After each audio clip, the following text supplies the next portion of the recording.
فلسطین میں امن کی کوششوں کو ناقابل تلافی آج نقصان پہنچا جب فلسطین کی جدوجہد آزادی کے اہم ترین رہنما اور حماس کی سیاسی ونگ کے سربراہ اسماعیل ہانیہ ایک حملے میں جاں بحق ہو گئے۔ اسماعیل ہانیہ نئے ایرانی صدر کی تقریب حلف برداری میں شرکت کے لیے تہران میں موجود تھے۔ عرب میڈیا کے مطابق رات 2 بجے اسماعیل ہانیہ کی قیام گاہ پر براہ راست میزائل داغا گیا۔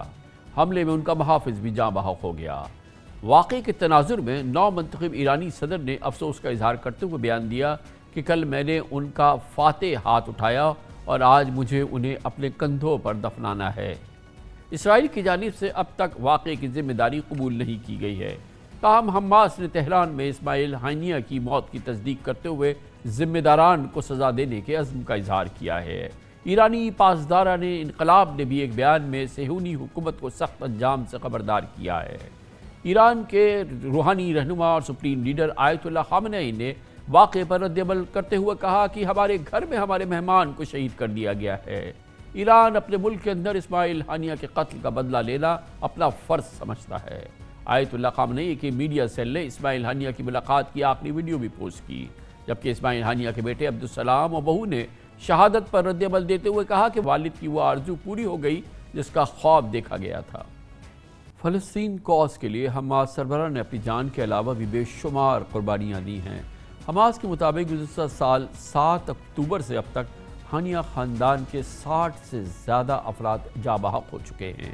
رواں سال اپریل میں عید الفطر کے موقع پہ اسماعیل ہانیہ کے 3 بیٹے حازم، عامر اور محمد سمیت 3 پوتیاں اور 1 پوتا اسرائیلی بمباری سے جاں بحق ہوئے تھے، جبکہ جون میں اسرائیلی فضائی حملے میں اسماعیل ہانیہ کی بہن سمیت 10 افراد جاں بحق ہو گئے تھے۔ آخری بار ایرانی میڈیا سے گفتگو میں بھی اسماعیل ہانیہ نے قبلہ اول کی آزادی اور اسرائیل کی قتل و غارت گری کے حوالے سے اپنے بے باک خیالات کا اظہار کیا تھا۔ اسماعیل ہانیہ سے قبل بھی اسرائیل حماس کے کئی رہنماؤں کو ہدف بنا چکا ہے۔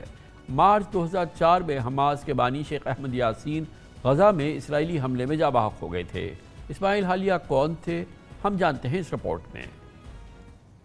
حماس سربراہ کی موت پر ایران میں 3 روزہ سوگ کا اعلان بھی ہوا ہے اور عالمی میڈیا کے مطابق اسماعیل ہانیہ کی نماز جنازہ کا اجتماع کل تہران میں ہوگا، جبکہ تدفین کے لیے میت دوحہ منتقل کی جائے گی، جہاں اسماعیل ہانیہ طویل عرصے سے جلاوطن تھے۔ اسماعیل ہانیہ فلسطین میں بین الاقوامی امن کے مذاکرات میں مصروف تھے اور ان کی موت سے مشرق وسطیٰ میں امن کے امکانات مدھم سے مدھم پڑ گئے ہیں۔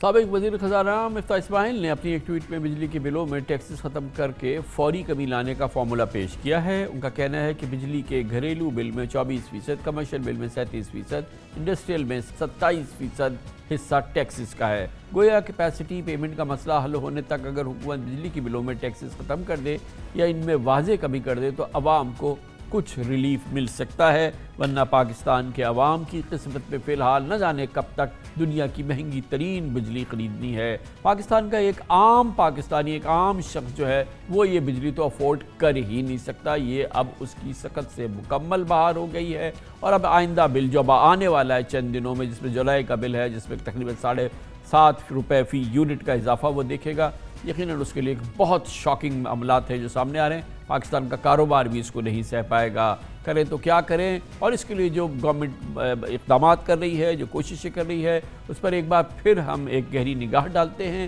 ہم نے ایک بار پھر دعوت دی ہے، ہمارے ساتھ محترم اویس لغاری صاحب موجود ہیں، 2 بار پاکستان کے وزیر توانائی رہے ہیں اور اس سے پہلے بھی تھے اور آج بھی ہیں۔ بہت بہت شکریہ لغاری صاحب۔ یہ فرمائیے گا کہ بظاہر یہ لگتا ہے کہ جو ایکسپیکٹیشنز تھی، اور ظاہر ایک بڑا امپورٹنٹ وزٹ تھا چائنا کا آپ کا اور فائنانس منسٹر کا، وہ فار واٹ ایور ریزنز، کیونکہ شاید چائنیز گورنمنٹ نے کہا ہے کہ اس کا وہ انفلوئنس نہیں کر سکتی کمرشل بینکس کے ساتھ، اور آپ کی کمرشل ڈیلنگ ان کے ساتھ ہے، آپ ایک ایک کے پاس جائیں اور اگر ری پروفائلنگ وہ کہتے ہیں تو آپ ان کے ساتھ کر لیں۔ گویا کہ جو ہمارا مرکزی ہدف تھا کہ ہم اس ڈیٹ کی ری پروفائلنگ کر پائیں، وہ فی الحال ہمیں حاصل نہیں ہوا، اور جس کی وجہ سے ہم کہہ سکتے ہیں کہ فی الحال یہ ہمیں ایک سیٹ بیک کا سامنا ہے۔ خاصا بہت مہربانی، آپ نے مجھے انوائٹ کیا۔ آپ نے فرمایا 2 دفعہ وزیر توانائی رہ چکا ہوں، میں 1 سال کے لیے 17 سے 18 تک تھا وزیر توانائی، اس سے پہلے میں آئی ٹی کا منسٹر تھا 2002 کے اندر 5 سال کے لیے، اور ابھی مجھے الحمدللہ یہ میری سیاسی جماعت نے موقع دیا ہے۔ دیکھیے ہمارا جو 2 اہداف تھے چائنا جانے کے، ایک تھے ری پروفائلنگ، ہمارا جو چائنا کا ڈیٹ ہے پاور سیکٹر کی، اس کی ری پروفائلنگ تھی جس کی تشریح آپ نے فرمائی۔ وہ ری پروفائلنگ اب ماشاءاللہ پٹڑی پہ چڑھ چکی ہوئی ہے، اس کی بات انیشیٹ ہو چکی ہوئی ہے، اور ہم سمجھتے ہیں کہ جو دونوں سائڈز کی ایک انڈرسٹینڈنگ ہے پاور سیکٹر کی، اور جو آپ نے بھی گھمبیر حالات کا ذکر کیا، تو اس کے ساتھ اس کو سامنے رکھتے ہوئے انشاءاللہ مجھے پوری امید ہے کہ ہم دونوں سائڈز جو ہمارے انرجی سیکٹر کے اندر بہت اہم ایک پارٹنرشپ کا رول رکھتا ہے چائنا اور ہمیں فخر ہے چائنا کے ساتھ ریلیشن شپ کے اوپر، کیونکہ جب ملک تاریکیوں کے اندر پھنسا ہوا تھا تو چائنا ہی نے ہی آ کے انویسٹمنٹ کی تھی۔ میرے خیال میں ہم انشاءاللہ ری پروفائلنگ اور دوسرا ہدف جو کول کو امپورٹڈ کول سے تھر کول پہ کنورٹ کرنا ہے، جس سے آپ کی انرجی کی پرائس ان پلانٹس کی تقریباً 15 سے 14 روپے تک اس کے اندر کمی آئے گی پر یونٹ، تو وہ ہم دونوں اہداف انشاءاللہ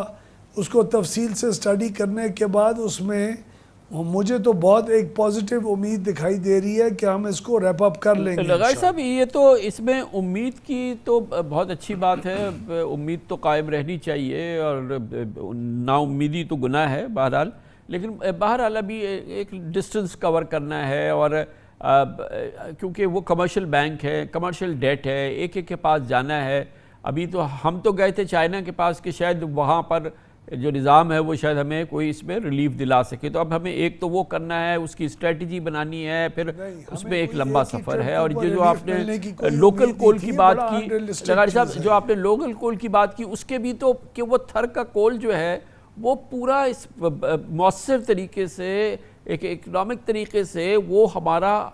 استعمال ہو سکے، اس کے لیے بڑی سٹڈیز کرنے کی ضرورت ہے، بڑا کام کرنے کی ضرورت ہے۔ آل ان آل یہ ابھی شارٹ ٹرم ان میں سے کوئی چیز اچیویبل نہیں ہے نا؟ کول شارٹ ٹرم نہیں ہے، کول 3 سے 4 سال کا منصوبہ ہے جی، جو تینوں پلانٹس کی کنورشن ہے اس کو اتنی دیر لگے گی، اور جو ڈیٹ ری پروفائلنگ ہے وہ ذرا ایک شارٹ ٹرم ایک بات ہے جو کہ اگلے چند مہینوں کے اندر اگر ہم نے انشاءاللہ کوشش کی اور محنت کی تو انشاءاللہ ریپ اپ کرنے میں کامیاب ہوئیں گے ہم۔ اچھا لغا صاحب یہ فرمائیے گا کہ نیچرلی ایک عام پاکستانی بھی پوچھ رہا ہے وہاں پہ، آئی ڈونٹ نو کہ چائنیز اتھارٹیز نے آپ سے پوچھا کہ آپ ہمیں تو آپ کہہ رہے ہیں کہ آپ یہ ری پروفائل کر لیں، آپ یہ جو کول کی سورس ہے اس کو چینج کر دیں، اور بھی کئی باتیں آپ نے کی ہیں جو آپ کی اپنے آئی پی پیز ہیں ان کو تو انفلوئنس کریں نا، ان کے ساتھ تو ایک ڈویبل ایک سچویشن بنا لیں، ایک کوئک کوئی ریلیف ان سے تو حاصل کر لیں۔ تو یہ جو ہمارے اپنے آئی پی پیز ہیں، میں آپ کو عرض کروں دیکھیے ہم ایک رسپانسبل حکومت ہیں، ہم ہر روز ٹی وی پہ آ کے جب تک چیزیں کنکلوژن کی طرف نہ جائیں ہم ہر روز آ کے اپنی پروگریس نہیں بتا سکتے۔ پچھلے تقریباً 2-2.5 مہینے سے یہ اس آئی پی پی کا ایشو کھڑا ہونے سے بہت پہلے سے ہم لوگوں نے ایک بہت تفصیلی سٹڈی تمام ان آئی پی پیز کی جو 1994 اور 2002 کی پالیسی سے جن کا تعلق ہے ان کو ایک ایک پلانٹ کو مکمل طور پہ اینالائز کیا ہے، کن کی ہمیں ضرورت ہے کن کی نہیں ہے، کہاں سسٹم سٹیبلٹی کی، ان کے جو 2 ارب یونٹ ان سب 20 کے 20 آئی پی پیز نے پچھلے سال صرف 2 ارب یونٹ پروڈیوس کیے ہیں ہماری اوورال 106 یا 107 ارب یونٹ میں سے۔ تو 2 ارب یونٹ کیوں پروڈیوس کیے، اس کی کیا ضرورت تھی، اس کو اسیس کیا، اس کی قیمت کو اسیس کیا، ان کی ریٹرن آن ایکویٹی کو اسیس کیا، ان کی کیپیسٹی پیمنٹس کتنی جاتی ہیں اس کو اسیس کیا، ان کو اگلے 12 سال میں اگر ہم نے رکھا تو کتنے ارب دیے جائیں گے اس کو دیکھا، آج ان کو اگر فارغ کر دیں اس کو دیکھا، ان کی صرف آئیڈل کیپیسٹی کی بیسس کے اوپر ٹیک اینڈ پے پہ رکھیں اس کو دیکھا،